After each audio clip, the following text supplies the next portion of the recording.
ലോകത്തിൻ്റെ അവസാനത്തേക്ക് ഒരു യാത്ര പോയാൽ എങ്ങനെയിരിക്കും? മാസങ്ങളോളം സൂര്യൻ ഉദിക്കാത്ത കൊടും തണുപ്പ് നിറഞ്ഞ മഞ്ഞുമൂടിയ ഒരു പ്രദേശം. എന്നാൽ ഇവിടുത്തെ ഏറ്റവും വലിയ പ്രത്യേകത അതൊന്നുമല്ല. ലോകത്തിൽ ഒരാൾക്ക് പോലും മരിക്കാൻ അനുവാദമില്ലാത്ത, മരണം നിയമവിരുദ്ധമായ ഒരു നഗരം. ഉത്തരധ്രുവത്തോട് ചേർന്ന് കിടക്കുന്ന നോർവേയുടെ അധീനതയിലുള്ള സ്വാൽബാർഡ് ദ്വീപ സമൂഹത്തിലെ ലോംഗ്യെർബിയൻ എന്ന നഗരത്തിലേക്കാണ് നമ്മൾ ഇന്ന് പോകുന്നത്. മനുഷ്യർ സ്ഥിരമായി താമസിക്കുന്ന ഭൂമിയിലെ ഏറ്റവും വടക്കുള്ള നഗരമാണിത്. എന്നാൽ ഈ മനോഹരമായ മഞ്ഞു നഗരത്തിൽ മനുഷ്യരെ കാത്തിരിക്കുന്നത് അതിശയകരവും ഭയപ്പെടുത്തുന്നതുമായ ചില നിയമങ്ങളാണ്. ഒരു നഗരത്തിൽ മരിക്കാൻ പാടില്ല എന്ന് നിയമം വയ്ക്കാൻ കഴിയുമോ? ലോംഗ്യെർബിയനിൽ കഴിയും. 1950-കൾ മുതൽ ഇവിടെ മരണം ഔദ്യോഗികമായി നിരോധിച്ചിരിക്കുകയാണ്. ഇതിന് പിന്നിലെ കാരണം അറിഞ്ഞാൽ നമ്മൾ ശരിക്കും ഞെട്ടും. ഇവിടുത്തെ ഭൂമി എപ്പോഴും തണുത്തുറഞ്ഞ അവസ്ഥയിലാണ്. അതുകൊണ്ട് തന്നെ ഇവിടെ ഒരാളെ മണ്ണിൽ അടക്കം ചെയ്താൽ ആ ശരീരം ഒരിക്കലും അഴുകിപ്പോകില്ല. 1918-ൽ സ്പാനിഷ് ഫ്ലൂ ബാധിച്ച് ഇവിടെ കുറേ പേർ മരിച്ചിരുന്നു. വർഷങ്ങൾക്ക് ശേഷം ശാസ്ത്രജ്ഞർ ഇവിടുത്തെ ശവക്കുഴികൾ പരിശോധിച്ചപ്പോൾ ആ മൃതദേഹങ്ങൾ യാതൊരു കേടുപാടും സംഭവിക്കാതെ ഇരിക്കുന്നത് കണ്ടെത്തി.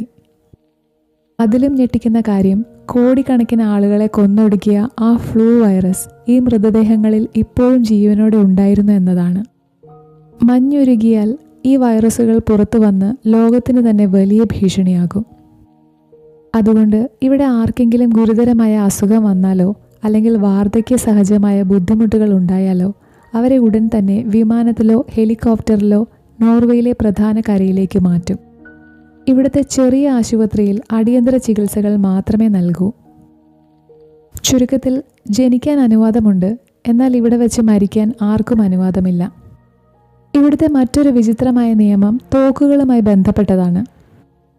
നിങ്ങൾ ലോംഗ്യെർബിയൻ നഗരത്തിൻ്റെ അതിർത്തി വിട്ട് പുറത്തേക്ക് പോകുകയാണെങ്കിൽ കയ്യിൽ ലൈസൻസുള്ള ഒരു വലിയ തോക്ക് നിർബന്ധമായും ഉണ്ടായിരിക്കണം. ഇത് മനുഷ്യരെ ഭയന്നിട്ടല്ല, മറിച്ച് ഇവിടുത്തെ യഥാർത്ഥ ഭരണാധികാരികളെ ഭയന്നിട്ടാണ്.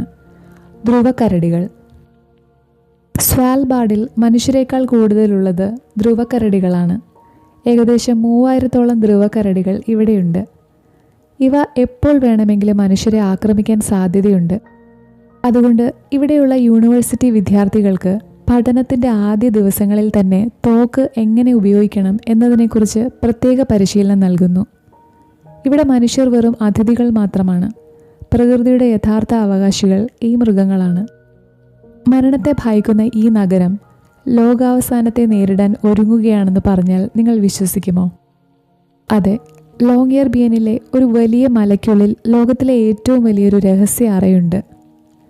ഗ്ലോബൽ സീഡ് വോൾട്ട് അഥവാ ഡ്യൂംസ്ഡേ വോൾട്ട്.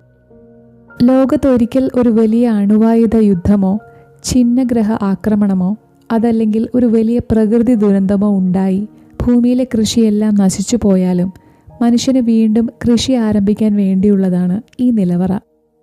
ലോകത്തിൻ്റെ വിവിധ ഭാഗങ്ങളിൽ നിന്നുള്ള ദശലക്ഷക്കണക്കിന് വിത്തുകൾ ഇവിടെ അതിശൈത്യത്തിൽ സുരക്ഷിതമായി സൂക്ഷിച്ചിട്ടുണ്ട്.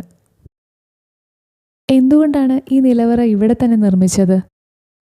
ഭൂകമ്പങ്ങൾ ഉണ്ടാകാൻ സാധ്യതയില്ലാത്ത സമുദ്രനിരപ്പിൽ നിന്നും വളരെ ഉയരത്തിലുള്ള ഒരു സ്ഥലമാണിത്.